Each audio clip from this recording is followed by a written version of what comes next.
지루해도 시청하면 늘어가는 코인 경제 지식 출발! 안녕하세요, 찰리브라입니다.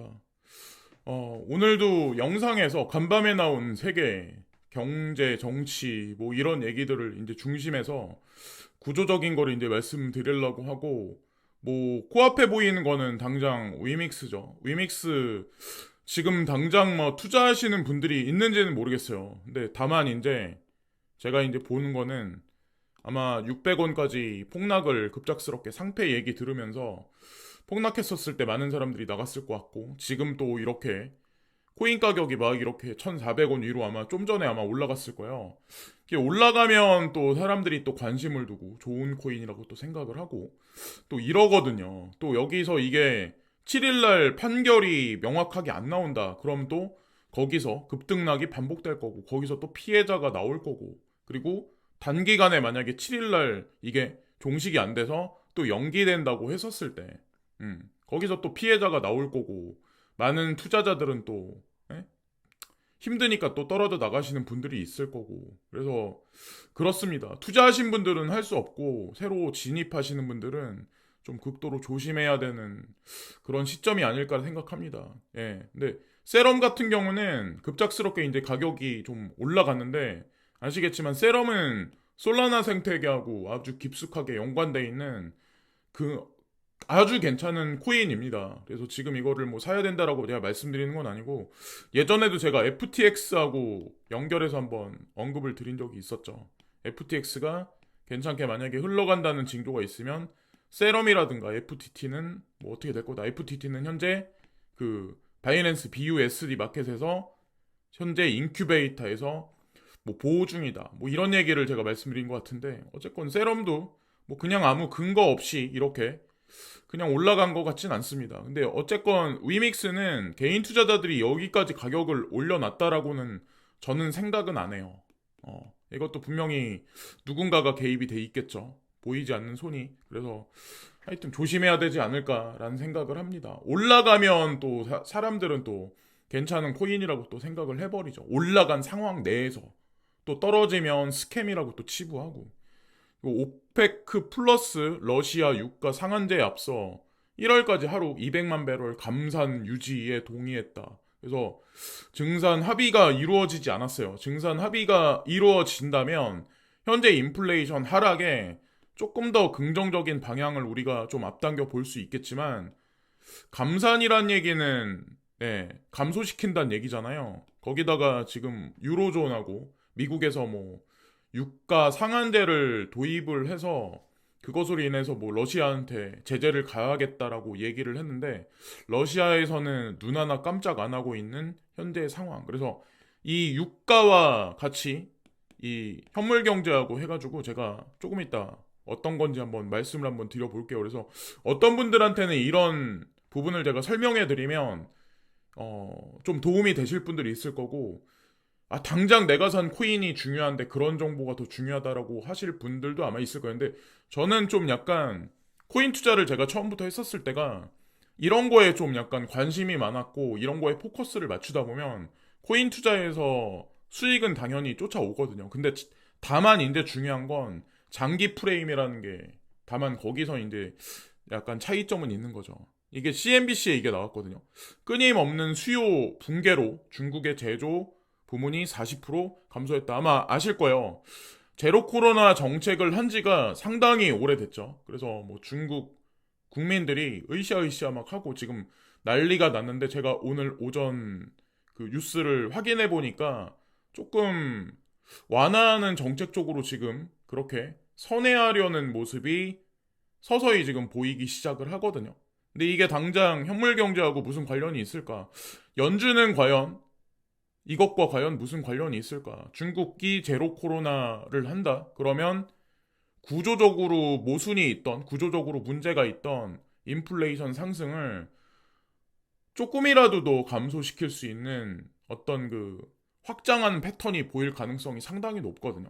이러면 이것도 경제에 좀, 좀 좋은 게 아닐까라는 생각을 하게 돼요. 그래서 이거는 뭐 중국만의 문제 아니고, 아마 국내 뉴스도 여러분들이 이제 뭐 눈치 빠르신 분들은 찾아보시면 아마 연결해서 생각을 한번 해보시면 어떨까라는 생각을 했습니다. 그리고 여기 보시면 서방과 중국 간의 경제 관계가 비판적인 조사를 받게 되면서 유럽 연합과 미국의 무역이 미국에 대한 투자가 급격히 증가했다. 그래서 여기 보면 미국은 중국보다 유럽에서 더 많은 상품을 수입을 했습니다라는 얘기가 있죠. 이 얘기가 예, 참 재미있는 얘기인데 여러분들 아마 아실 거예요. 유로존 그러니까 러시아에서 노드스트림을 통해서 유로존으로 들어가는 가스가 차단이 되면서 사실 LNG를 유로존은 4배나 비싼 가격에 지금 미국으로부터 아니면 카타르나 다른 지역으로부터 공급을 받습니다. 거기서 고가로 수급받은 에너지로 철강이든 자동차든 아니면 뭔가 물리적인 제조업에서 나온 상품이든 생산이 되면 코스트 자체가 올라갑니다. 근데 그 코스트 자체가 올라간 상품이 다시 미국으로 들어갑니다. 중국에서 헐값으로 샀던 그런 물건이 아니라 이미 고가격으로 책정됐던 그 물건이 미국으로 넘어갑니다. 그 얘기가 여기 나와 있어요. 독일의 대미 수출은 9월 전년 대비 거의 50%가 증가했습니다. 중국과의 교역량은 줄어들었고 유로존과의 독일과의 교역량은 늘어났다. 독일은 상대적으로 중국보다 인건비 자체가 높다. 이게 뜻하는 바는 과연 무엇일까? 미국 내 인플레이션은 급작스럽게 급락을 할 수 있을까? 오히려 신흥국이 조금 더 빠르게 인플레이션이 하락하는 그런 국면으로 전환되지 않을까? 저 이제 그런 생각을 합니다. 미국 정책은 또 여기서 내수 정책 위주로 또 펴고 있어요. 그래서 인플레는 높은데 고금리가 지속될 가능성이 높다라고 이제 저는 생각을 하고 주식 시장과 채권 시장의 공식도 깨져 있는 현재의 상황입니다. 원래 이게 반비례적인 공식이 원래 성립이 되는데 레리 핑크 회장이 그런 얘기를 했거든요. 예, 리셋이다. 전 자산의 리셋 국면이다. 근데 어, 인플레이션을 연준 의장 말대로 2%대로 잡기가 쉽지는 않을 거다. 장기 고인플레로 아마 계속 유지되지 않을까 이런 얘기를 했어요. 그리고 미국은 금리 인하 시점에 지옥문이 열린다라고 이제 제가 써놨는데 고인플레이션이 집중적으로 이렇게 구조적으로 있는 상황에서 경기가 안 좋다? 금리를 인하한다? 유동성을 공급한다? 하이퍼 인플레이션으로 바로 들어갑니다.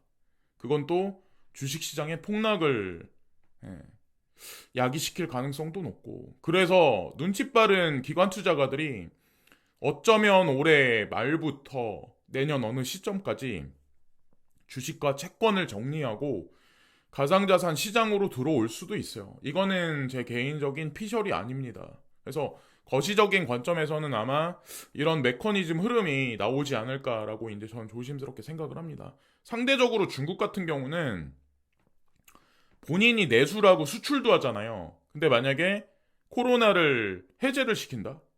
그리고 뭐 브라질, 멕시코 이런 신흥국 국가들, 자원을 무기로 하는 그런 국가들 인플레이션이 상대적으로 G7보다 낮아요. 예.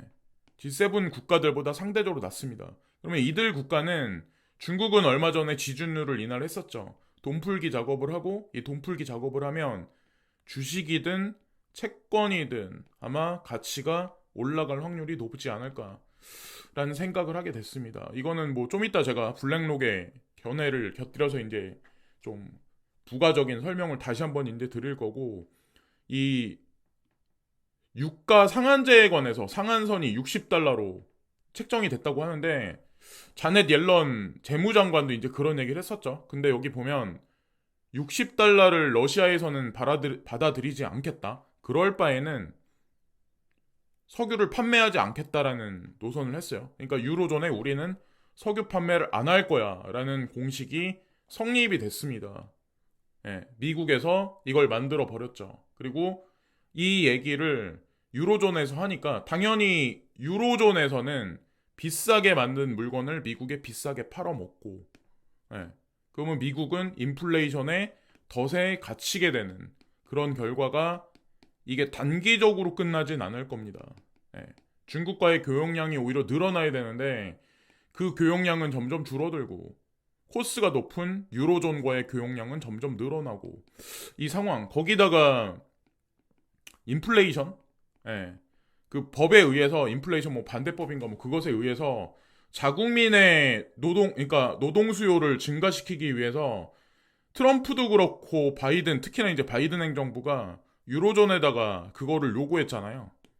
우리 땅에 와서 기업을 지어 여기서 땅을 사고 공장을 져서 사람들을 수용해라. 이런 식으로 얘기를 했잖아요.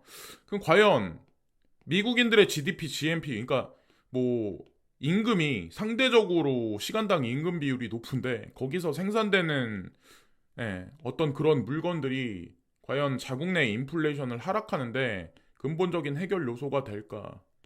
왜 그걸 알면서도 인플레이션을 그런 시스템에서 인플레이션을 줄이지 못한다는 걸 알면서도 왜 그런 정책을 필까라고 한번 생각을 한번 해보셨나요? 물음표를 한번 던져봐야 된다는 거죠. 그리고 이오스, BSN과 넥소가 이거를 뭐 추종하더라고요. 근데 여기 보면 3분기 보고서를 발표를 했어요. 여기 그 내용이 나와. 그래서 아직까지도 움직이고 있구나. 만약에 중국 시장이 열리면 BSN하고 연결돼 있는 코인들 있잖아요. 그 친구들의 날이 올 거라고 생각하고 제가 아까 초반에 이제 말씀드렸다시피 짐 싸는 동학개미들 삼성전자 9,821억 원어치 팔아치웠다 이런 얘기가 나오잖아요. 과연 동학개미들이 맞는 건지 아니면 외국인들이 맞는 건지. 동학개미와 외국인들 어디가 맞을까요? 동학개미와 외국인. 우리 코인 시장도 마찬가지죠. 기관은 사서 모으고 있는 것 같고 개인 투자자들은 손절하고 나가시는 분들, 버티시는 분들이 남아 있는 것 같고, 근데 버티거나 지금 분할로 지속적으로 빠질 때마다 매수하는 사람들이 내년 어느 상승 시점이 오는 구간이 지속적으로 한 6개월 정도 유지가 될 텐데 거기서 좀 약간 단맛을 보지 않을까. 이분들은 지금 팔고 나갔으니까 내년에 어느 시점이 되면 또다시 이제 대출받아서 들어오시는 날이 오지 않을까라는 생각을 합니다. 자, 그리고 여기 보시면 그 결과가 그냥 그대로 있죠. 그냥 우리 코인 시장하고 빗대서 한번 보면 어떨까라는 생각을 하거든요. 최근 1년간 개인 코스피 순매수 현재 여기 마이너스 3조 8,855억 원.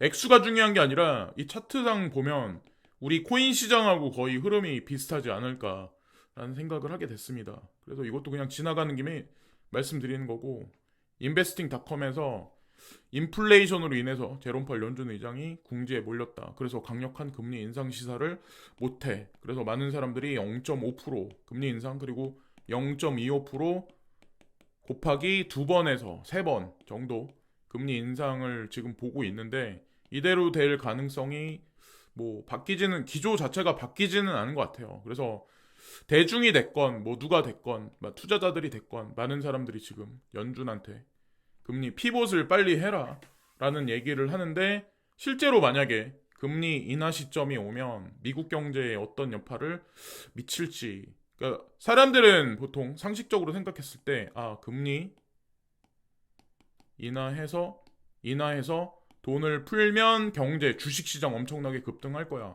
라고 생각을 하지만 임금도 올라가고 임금을 많이 기업이 대중들한테 그러니까 뭐 임금 근로자한테 임금을 많이 또 줘야 되면 코스 자체가 또 올라가고 기업은 살기 위해서 이 악순환의 사이클이 연속 반복되는 와중에 금리 인하에서 시장의 유동성을 주입을 하면 가뜩이나 높은 고인플레이션 상황에서 하이퍼 인플레이션으로 가면 이때는 진짜 돈 가치가 기하급수적으로 땅바닥에 떨어져서 진짜 종이종아리 같이 될 가능성이 지금의 우리가 생각하는 1,000만 원이란 돈이 향후 수년간에 100만 원 가치밖에 안 될 수도 있어요.